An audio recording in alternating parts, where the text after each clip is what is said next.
want to thank you for your interest in the affairs of Harare West constituency, which has become clearly a very exciting and vibrant constituency whose constituents are informed and they are conscious and they have agency. They make decisions for themselves, as is their right. So I wish to announce today that I filed my nomination papers for contesting in the National Assembly for the seat of Harare West in the National Assembly. This follows the announcement that I made on the 14th of May that I would run as an independent candidate.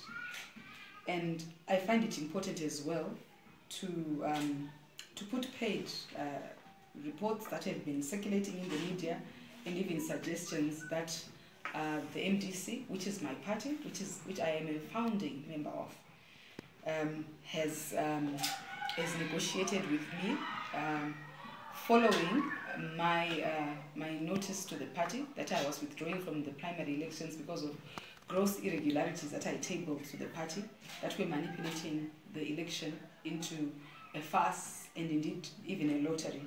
So there have been reports swirling around that I was offered, I would say in quotations, a seat in the Senate as well as on the proportional representation list in the National Assembly for the 60 women who represent provinces. I wish to put paid those rumors.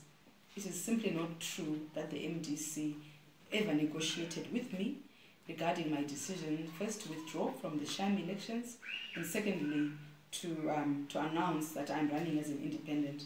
At no point did the party negotiate with me.